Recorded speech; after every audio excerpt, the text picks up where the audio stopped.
Started. So thanks for coming to my off-campus living presentation. We're going to be talking about a lot of different things during this time. We'll talk a little bit about finding housing, different resources both on and off campus for you, as well as some fun things to do in Austin as well. I know some of you are at home right now, wherever home is, and may not have even been to Austin in quite a while or ever. So it'll be a nice way to get excited for when we can be a little bit more in person, or if you're in Austin and can do some of these things socially distanced, I think it'll be fun as well. All right, so a lot of what I'm going to talk about today is on our website, which is offcampus.utexas.edu. Lots of different resources you can kind of see from the menu items across the top, kind of what we typically cover. So if you are missing some information and you want to just look in the website really quick, there'll also be a lot more than I can cover in an hour on there. So you could explore some other things that I don't cover.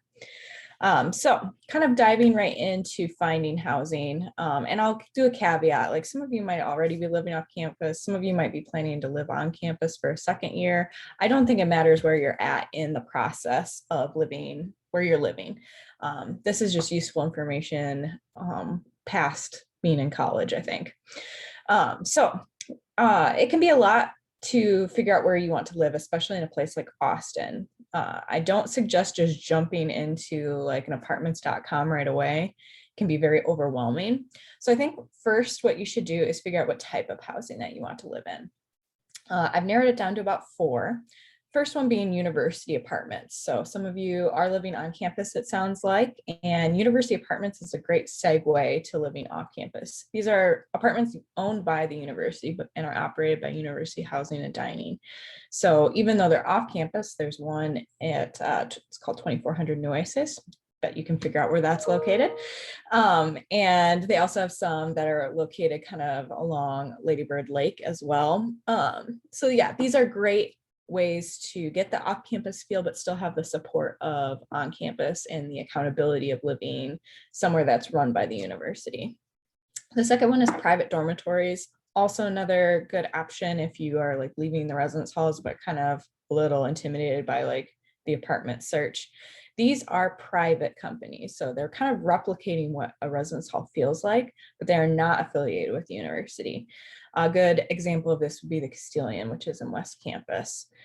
So they're going to have a little bit more support for you. They're going to have things kind of like people who are similar to RA positions that are kind of creating opportunities for you to meet other people and creating kind of that residence hall feel, but off campus. And then the next one is private apartments.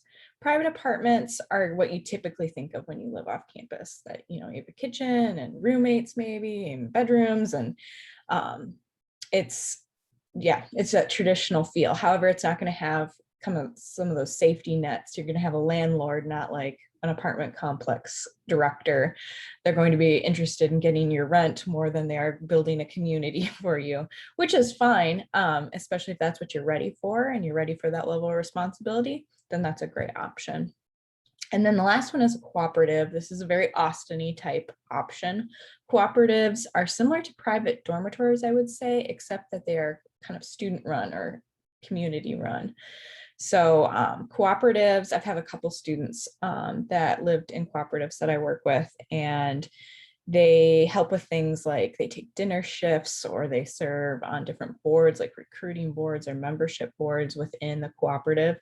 And you do a lot of the food and like the maintenance and the cleaning, and that helps drive down rent. So it's a very community-based living arrangement, has a high level of responsibility, but also a high level of community, I would say, as well. After you figure out what type of housing you want to live in, I would suggest then looking at what neighborhood you'd like to live in. There are 5 traditionally UT neighborhoods that students typically live in. This isn't to say that you can't live anywhere you choose in the city of Austin and surrounding, and right now we're not even necessarily doing that, so kind of throws it all away. But yeah, so these are the 5 main ones, and on our website we do have a neighborhoods map. The map lets you kind of explore where these neighborhoods are. It's not an exact science, but this is kind of what is traditionally considered by these 5 neighborhoods. And as you can see, 2 of the neighborhoods are kind of further away from campus. We have Far West and Riverside. Those 2 are going to be a little more cost effective, which can be nice for students, and they do have good public transit. But if you've ever ridden public transit, you know that there's also timing issues and things like that. So something to keep in mind. Are you willing to have a commute to offset that rent?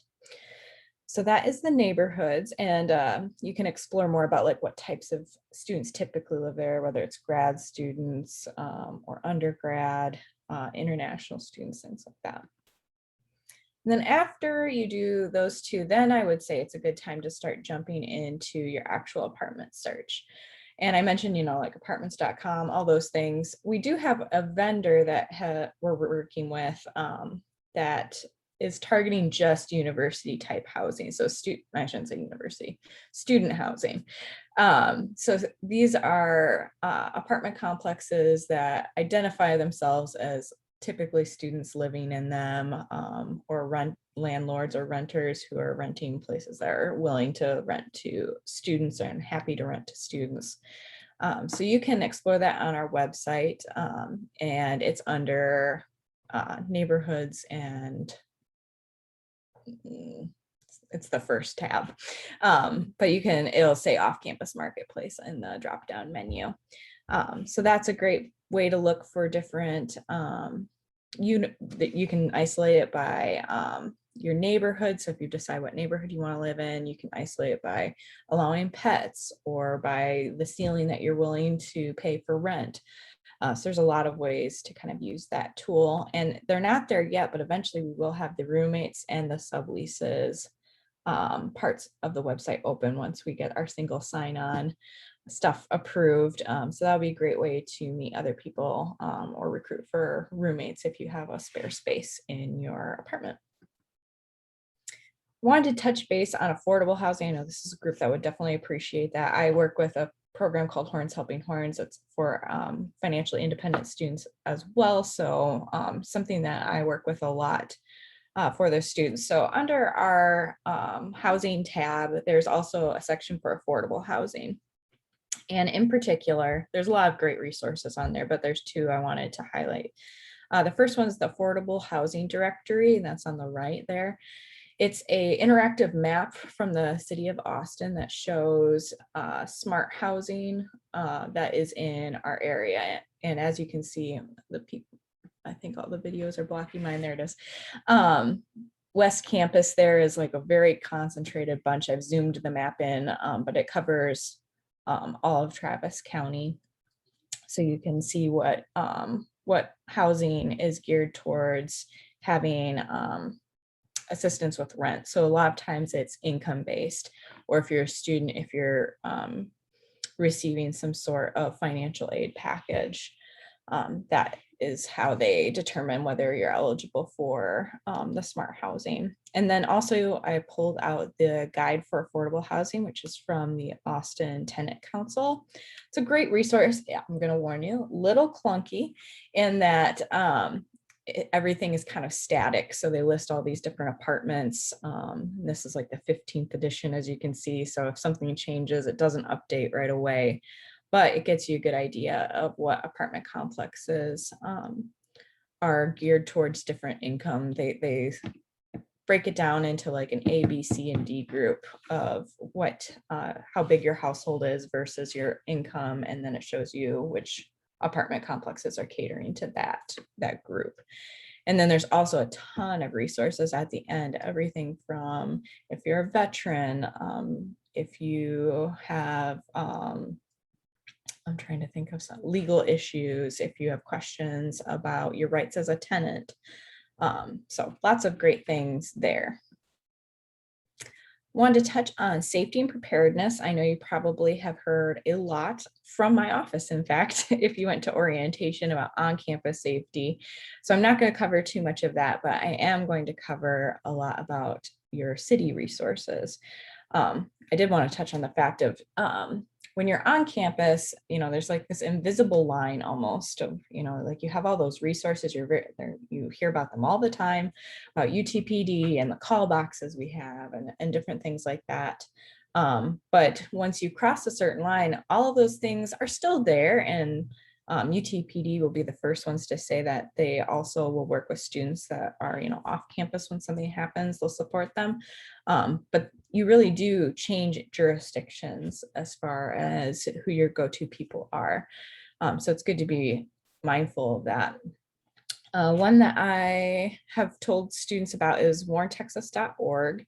So if you are living in West Campus, let's say, a lot of times the emergency notifications that you get from your just being a UT student, being on the UT listserv, will apply to where you're living. So you're going to know when weather related things are happening. But if you live somewhere a little further away, like Riverside or things like that, weather's going to impact you a little differently than it would in West Campus or in on campus. So it's good to sign up for alerts there. They do it by zip code, which is very helpful. Another great resource is 311. This is a way to report things to the city. It's not 911. For a specific reason. 911 is for emergencies. 311 is for things that do need to be addressed, just not an emergency. So think about like a pothole that really needs to get fixed, lights being out, a lost animal, things like that. And you can report them in 3 different ways. They have, clearly a site right here and a portal where you can report them. You can call them, and then you can also download the app. And the app is nice because you can kind of track the progress of that generated ticket when you put in a request and see what's being done by the city to address that issue. And there's a screenshot of what 311 looks like in the app form.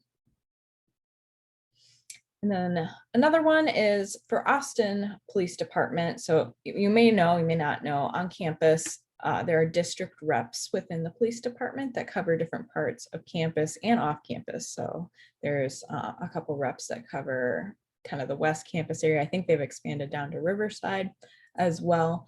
But Austin Police Department also has a similar program. So depending on where you live, there are different zones. And when you click on those on their website, you'll be able to be linked to, it's actually more than just one rep per area. It's a couple reps. That will be able to talk to you about any concerns you have safety wise or wanting to know more information about the police department.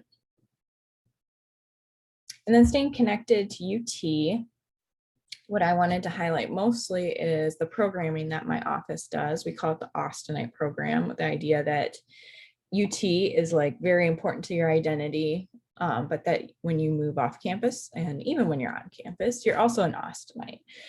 So it's kind of fun that you get the benefits, but you also get the responsibilities of both.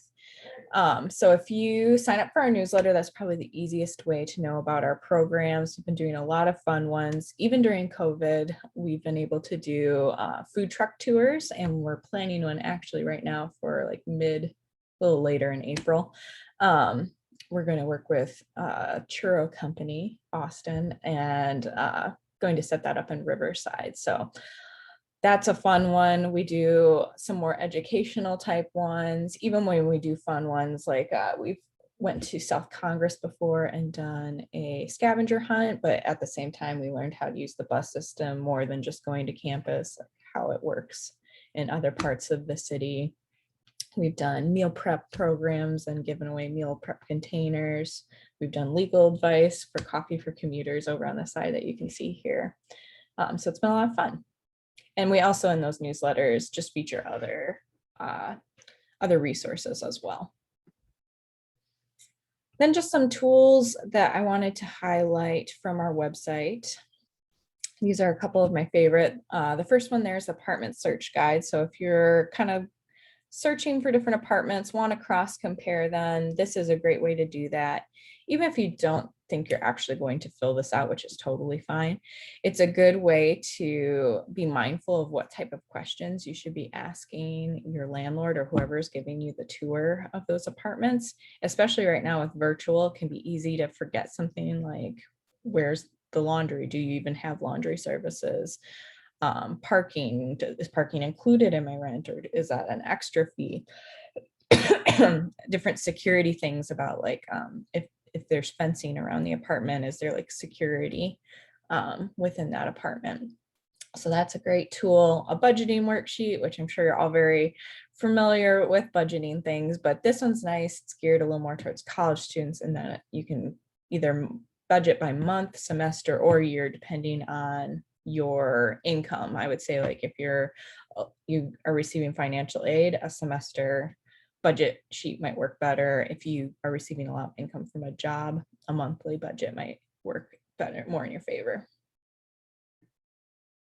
And then this is my favorite one. It's a roommate agreement. I used to work in housing for about 7 years in a residence hall, and I supervised RAs, and then I was an RA before that even.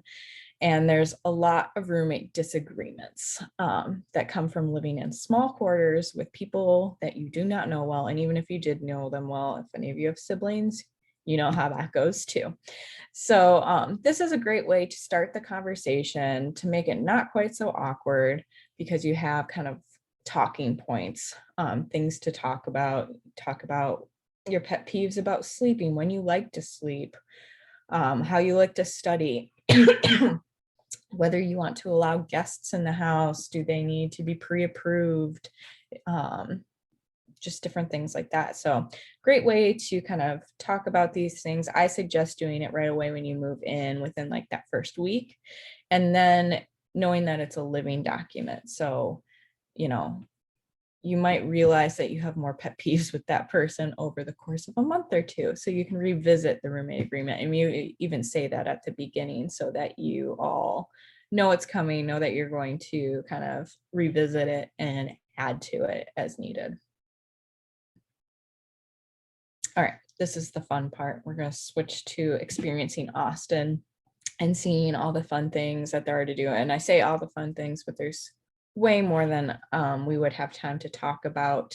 And I think this is a great opportunity to use the chat. If any of you have done any of these things that we're talking about or have anything to add, please feel free to share that knowledge with each other. I've only been living in Austin for 3 years. And I live way far north, so I haven't experienced all of this. So your perspectives are very much appreciated as well. So when you are kind of looking for somewhere fun to eat, explore, here are some kind of Austin-y type restaurants that a lot of magazines or websites will promote. I'll talk about some of the ones I've been to personally. And so I always take people to Ramen Tatsuya when they're in town. It's a fun ramen place. They have a couple different locations in Austin. Mozart's is wonderful, and it's actually right next to Hula Hut, so you can hit them both at the same time. But Mozart's is a coffee shop. They also have a beautiful light display during winter. Easy Tiger's fun. It's kind of a bread, I think it's technically a beer garden, to be honest, but they have a really good bakery and cafe that I've done, that I've ate at a lot. And people always, I haven't tried 313 via 13, but it's really, really good pizza, wins a ton of awards each year. I highly recommend that from what I've heard from people. And then here's just a little bit more information about Hula Hut and the Driscoll. The Driscoll's a really fancy hotel downtown Austin. And it has really neat decorations during like Christmas time. It's said to be haunted, so that's fun. So that's a neat place to visit as well. And then Hula Hut over here is kind of a Tex-Mex Hawaiian fusion restaurant. And the main thing is that it's over the water in Lake Austin. So beautiful place to go. Here are some things to do outdoors. And nice thing about outdoor things is they tend to usually be free or, you know, cost light. So lots of people, you've probably seen tons of pictures of people paddle boarding or kayaking on the lakes. There's some beautiful natural springs down by Zilker Park. Lots of fun things to do there. You can hike the Greenbelt. I love the Greenbelt. I actually got my engagement pictures done there. Beautiful, highly recommend. Lots of biking throughout downtown. They do Segway tours, lots of things. Watch a play at Zilker Hillside Theater. Zilker in general is just a really beautiful park to visit. There's always people doing things. You can just people watch, and that's fun. You can play pickup games of sports with people. A lot of fun. And then having a picnic at the Capitol grounds and seeing the Capitol in general is something that is free. And the botanical gardens here, not free, but I think it might be free for Austin residents. So, or at least a lower charge for Austin residents. Here are some local sports teams that are around. I didn't really think of Austin as a sports town. I think clearly like Dallas and Houston, San Antonio have some of the bigger names, but there are some really neat different sports that are around. One that I'm particularly excited about is Austin Bold FC Soccer. They have a very new stadium by the Domain, which is kind of it's northern central-ish Austin. And it looks really, it's just a really beautiful stadium. I'm really excited to see how they do. I've also always wanted to go see roller derby, so I need to do that yet while I'm in Austin. And then here's some indoor things to do. We mentioned the Capitol. The Bob Bullock History Museum is quite close to campus. The Blanton Museum of Art is on campus. The Presidential Library is on campus. You can watch concerts. It's the live music capital. So Austin has a ton of great music to see indoors and outdoors. And lots of comedy shows, just different people coming on tour to Austin. I'm looking forward to when that is kind of more active. There are some things that are coming back, out of doors, or a lot of virtual programs as well. Sorry, y'all. Here are two that we wanted to highlight. The first is the LBJ Presidential Library. Really nice there because admission is free for all UT students. So if you have anyone visiting, great place to bring them to see, and it'll be a little cheaper because at least you'll be free. And then Paramount Theater, which is downtown, is also really pretty. Just like the front of it. I haven't been inside yet, but it's kind of an iconic place in Austin. And then, of course, everything must be documented. So there's just a ton of fun street art in Austin. So these are great things to do, I think, especially right now if you're in Austin and they're outdoors and really accessible right now. So these are some of the famous quote unquote murals that are around Austin. There's quite a few by campus, like the Hi, How Are You is on Guadalupe, kind of a little further south. Some are a little further away, like the I Love You So Much is in South Congress, which I think is on our next slide. Yep. And South Congress is a really neat area in general to go visit, window shop. There's some funky like costume places and just different stores. It's pretty cool. And then there's a historic 6th Street mural that is really nice, feels very Austin clearly since it's plastered all over it. And then I just wanted to highlight to follow us on social media. So my office is out of orientation, out of new student services. We are getting our own Instagram here very shortly, but it's not quite ready yet. So for now, just follow orientation and you'll hear about our stuff as well every once in a while. And then sign up for our newsletter, like I said, is a great way to keep up to date on our new resources and fun things to do. And I think that is about it. So I am ready for any questions you all have. One question we did have in the chat was where they could find those worksheets. I did link to the guides and forms link on y'all's site. Is that correct? Yes, that is correct. Okay, perfect. Yep. I scared myself for a second. Yeah, no, I think that's where it is. And then Faith, who is actually, I think I'm taking her job right now. but she also used to work in housing, but she asked, I'm gonna let her ask the question that she asked actually. Sure. Oh no, I just put a question in there about any other Austin favorites, maybe that the students wanted to share amongst themselves. Is that what you were talking about, Paul? It was, yes. Okay, yep. I just wanted, community sharing of like things that students love to do. Maybe for students who are already in the city of Austin who have visited. Yeah. Let's see. So someone in the chat asked, do you all have a link to more information about smart housing? Yeah, I can do that. So while I do that, I can talk a little bit more about it. So smart housing is a great resource. I will say a lot of the information that I find about it is geared towards how like landlords or property developers can list as smart housing, and not from like the client and like the user end of like, I want smart housing. So it is a little confusing. A lot of it just has to do with income level. And once you verify that with the apartment complex, they will give you like that rate. And I will say it fills up really fast in West Campus, especially.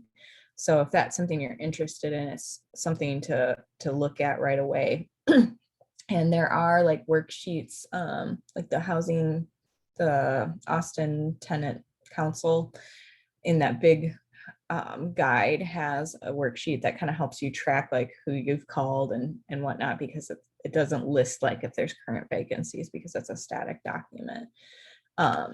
So that can help you kind of keep track of who you've talked to and who you have yet to contact. Let's see. Here's one.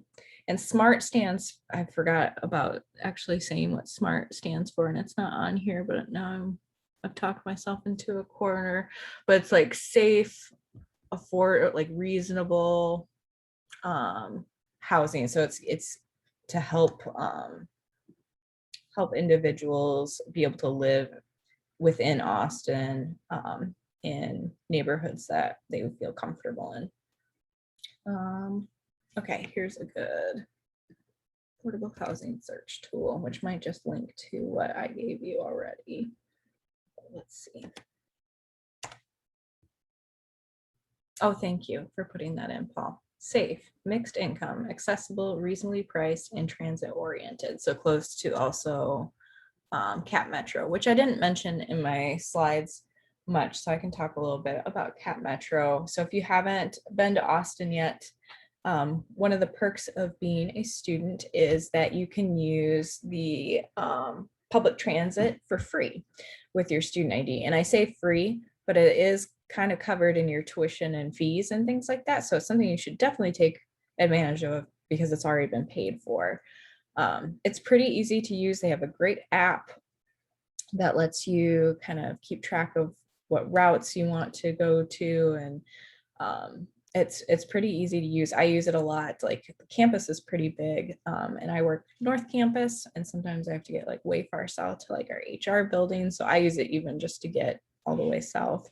But I've used it to get all over the place. I've been to like some city council meetings downtown, to South Congress. I think it's pretty easy to use, but I will say, like, don't make your first day of class the first day that you use the bus system. You are already stressed enough. You do not need to add that to your plate as well. So if you arrive a couple of days before classes start, just ride the bus. All you need is your ID. You swipe it, and you can kind of explore that before you jump into classes as well. Awesome. Thank you so much. There's another question in the chat that asks, what are some of the downsides with different types of campus housing? So campus housing as in on campus, or just like all the different types? That is a great question. Madeline, if you are still in the chat, if you'd like to clarify. I worked in housing for about 3 years, so I can kind of chat about on campus. Oh, they meant off campus. That's fine. Yeah, I think like it's almost like on a continuum. So on one end, it's like most support, but also most rules. And on the other end, it's like least restrictive, but also not as much support. So like, you know, you're expected to be a little bit more of an adult when you live in an apartment. And like, for instance, and I will say that this is, you know, like COVID is a, you know, not something that typically happens, but like apartment complexes, there wasn't a ton of support, like as far as putting off your rent or forgiving rent or things like that. Whereas if you live with university student housing, like they were able to work with students with their rent and or with their payments and things like that and refund them. And that's the, you know, the benefit of being part of the university and whatnot. They were able, they don't have to pay bills in the same way. The university pays their bills, not the department. Whereas like a private business owner needs to, you know, pay their mortgages and whatnot and pay the bank. So I think that's like a good example of like, you know, but you do get to be an adult. Like you can have a candle in your room if you live off campus. And sometimes it's very important to people and not have as many people kind of checking up on you. But sometimes that's nice too. If it's your first year in Austin, like I'm the first one to say that university housing is awesome and it's a great thing to do. I think your first or second year or whatever, because you're close to the university, you make a lot of friends, you're forced to make friends. It's kind of nice. But as soon as you move off campus, like your friend circle kind of closes a little bit more. And there's certainly ways to open it more, to open it up more by going to like student org meetings and keeping up with those friends that you maybe met in university housing, if that's something you chose to do. So there's you know, there's going to be upsides, downsides to everything, but I think that's what I'm thinking. And then like cost, of course, too. Having a apartment, like certain ones are going to cost more. Private dormitories typically have a higher cost because your meal plan's included, but then you don't have to think about food and don't have to be as much of an adult. So yeah, kind of bounces between those. Thank you. We have our financial aid officers on the chat, and I would love to hear, you know, really briefly their response to the next question, or just some things that our students could be thinking about as it pertains to affordability and things to think about related to their financial aid. But someone asked, how can students afford housing, especially apartments that are $900 a month?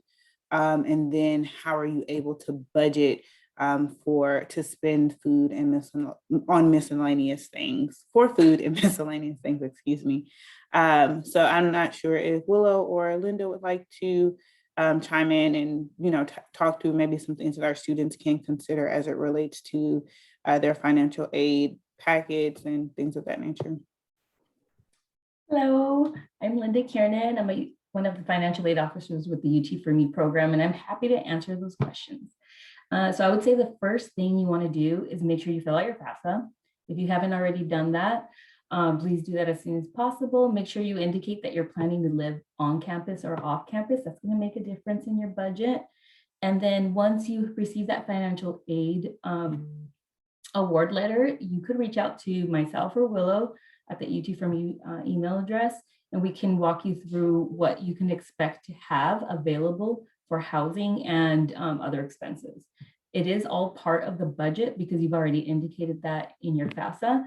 So we can work with you on figuring out exactly how much you have in your budget for housing after your tuition and things will be paid. Linda, your sound you started sounding like a robot. Okay, now I think it may be good. Okay, good, okay, great.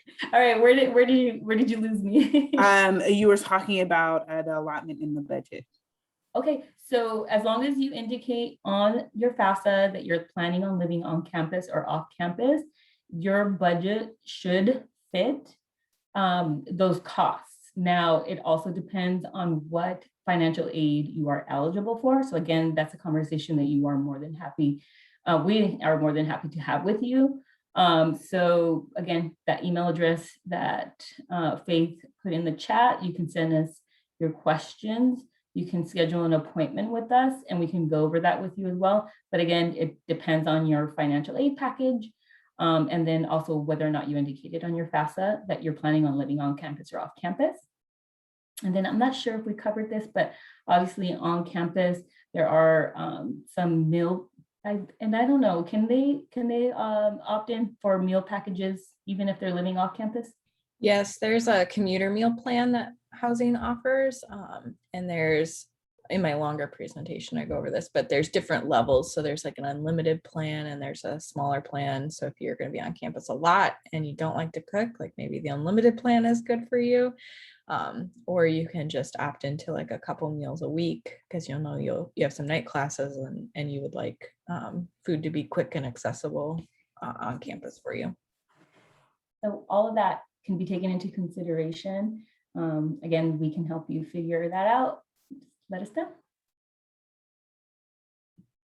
Awesome. Thank you so much, Linda. Let's see. I lost my place in the chat. Oh, I'm not sure if you would know the answer to this page, but when you rent an apartment, can you be your own guarantor, or does it need to be your parent? So guarantors are, it's like a legal thing. So therefore it's a little complicated. So my first thing I would say is getting in touch with Legal Services for Students, which is out of the Dean of Students and Student Emergency Services Office, is a great option if you're in the spot where you don't have a guarantor, or you'd rather not use somebody as a guarantor.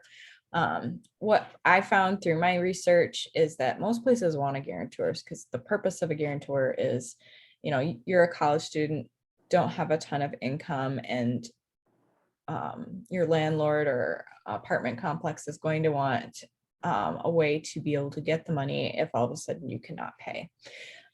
So some ways that you can kind of get around this, I would say, is to work with the apartment complex and let them know up front, like, I'm not in a position where I have a guarantor. Is there anything I could do to make you, make them feel better about it? And one of those ways is typically like paying up front for a couple months rent. Not easy. And especially when you're an independent student, I understand how that is also very hard. But it is one of the ways to get around it. Even just writing a letter, like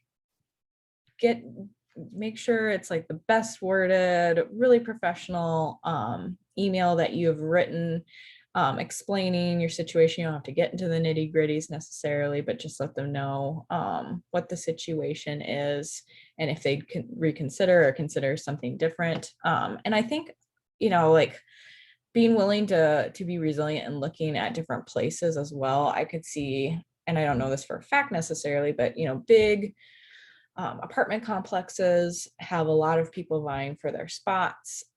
Whereas if you work with maybe somebody who's a little more local that only has 1 or 2 properties or something, they might be more sympathetic, more willing to work with you.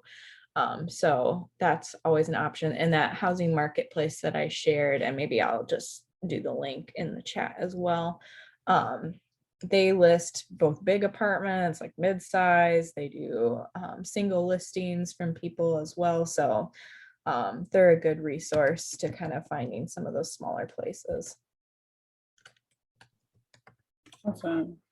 Thank you. Mm-hmm. For our next 2 questions, I think it also may be helpful if the financial aid officers answer as well.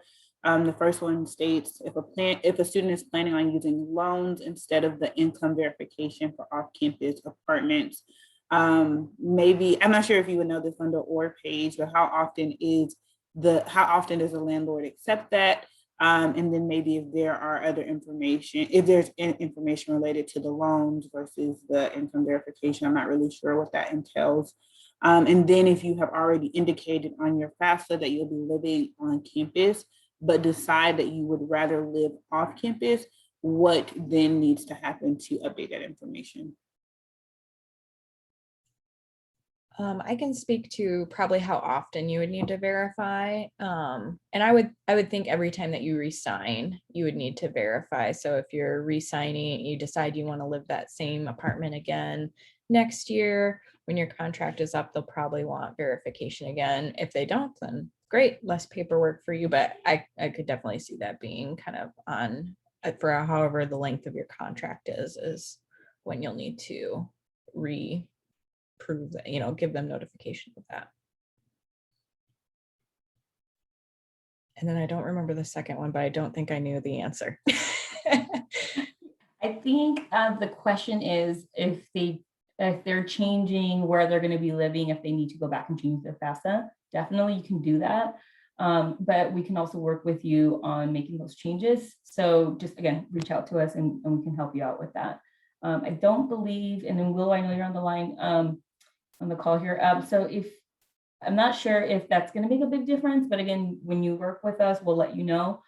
We do prefer that you indicate the correct mode of like where you're going to be living, whether on campus or off campus, because obviously there is a difference in the budget. I just don't know if it's a big difference, but we can definitely help with that too. It's not a large difference. The cost to live on campus and the cost to live off campus is not that much different as far as the budget is concerned.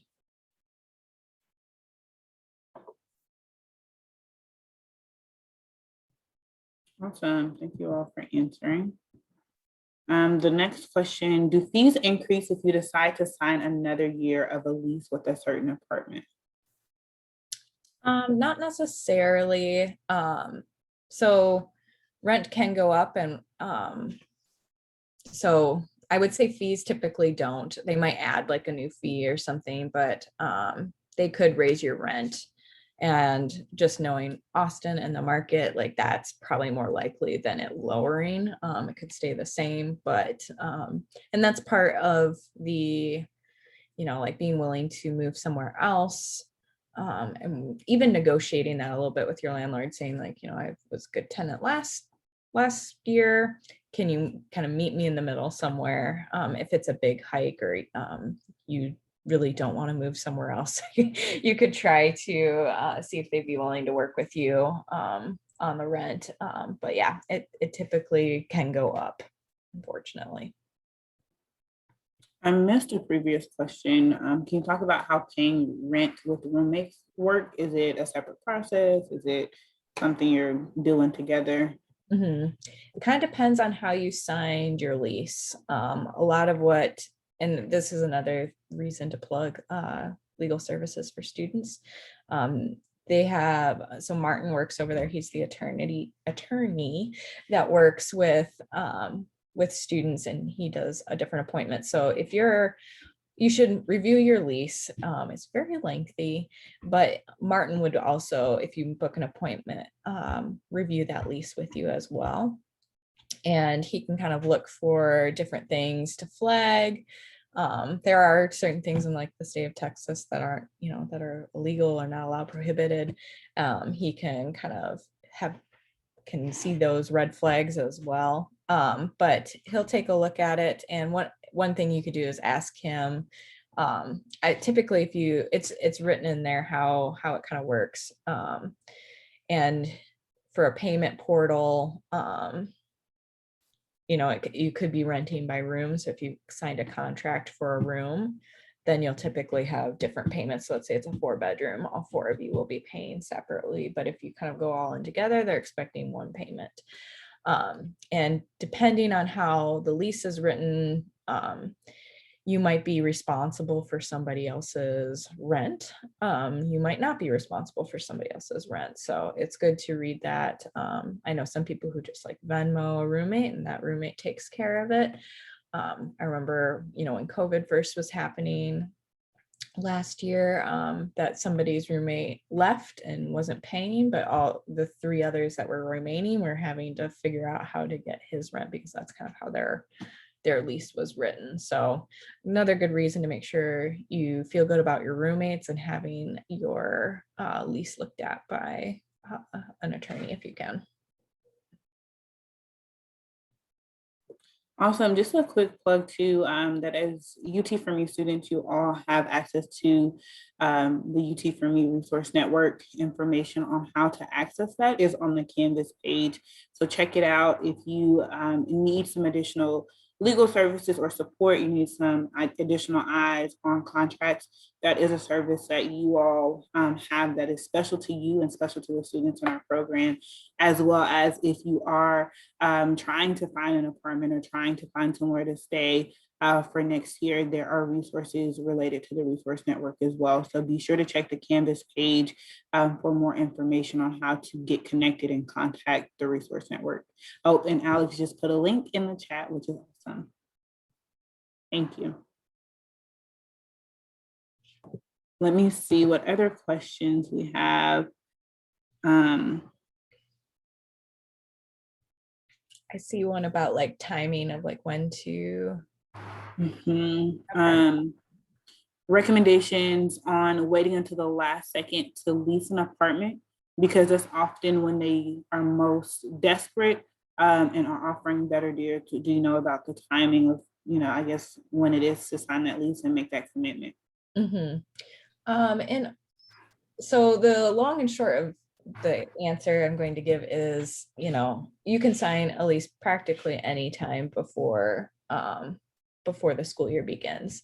So if you're a little more picky, you know where you want to live, you have a roommate in mind, you're a planner, I would say, you're going to want to front load that. You're probably going to want to sign, either in the fall for the following year, or maybe like right when you get back from winter break, do some research over winter break, get going right away in January on signing. But you could sign, like, you're going to get, especially if you live somewhere already, they're going to be pushing you to re-sign, in September, October, which you can totally do if you know you want to live there. But don't feel pressured that you have to sign. Sometimes they might be right. Maybe they are filling up, but I would say the majority of time they are creating a lot of panic in people to sign because they need to fill those rooms. As far as like waiting, I think it could be to your advantage if you're trying to get a really good deal to wait. Your pool gets smaller and smaller the longer you wait, but there will always be somewhere to live in Austin. You could wait to sign in July or August and you'd still have somewhere, just not be exactly where you wanted, or something like that. So it really just depends, because there's sometimes deals right away at the beginning too, because they're trying to fill them up really quick. So I think it's a little bit more of just, being in the right place at the right time for scoring those like deals. But yeah, something maybe to just monitor throughout. But I don't think there's necessarily a time where you're going to like save the most. Awesome. Thank you, Paige. Mm-hmm. We have a few more questions. The next one is renter insurance included in rent and necessary to purchase? This is a really great question. Mm-hmm. Very, very good. So renter's insurance is important. Some places, and I think it's getting less and less common, will have renter's insurance like rolled up into their rent as part of your payment. So definitely something to check on. But if it's not, a lot of apartment complexes will require you to buy it and then prove, to send them proof of insurance. But even if they don't, I highly recommend getting it. So like I said, worked in a residence hall for 7 years. I'm going to say conservatively probably helped with 12 different water events, aka floods, with sprinklers going off, people messing with sprinklers, always sprinklers. And those apartment complexes have those same type of sprinklers. And just the devastation of that much water on your personal belongings. And that's just one type of thing. There's theft, there's all sorts of things that can happen. So I highly recommend getting renter's insurance. It's going to cost money. Hopefully you never have to use it, but it's not that expensive, I don't think. And you can definitely cost compare. Like I got mine through Geico at one point. And definitely check, I want to say some credit card places will like roll in renter's insurance as well. So there's a lot of options out there. I see a link hopefully about renter's insurance. So yeah, definitely look into it and get yourself covered. Yeah. And it's, at first I thought that it was expensive and I was like, I don't want to deal with that. And typically it may be, depending, especially for residence hall buildings and apartments, maybe like $10 a month. And so like Paige said, definitely look into it because it's better to be safe and protected than to not. I will head over to our next question. Oh, and I will say if you have family with homeowners insurance, sometimes renters insurance is part of that. So they can check their policy and see if it's covered. But when in doubt, just buy your own.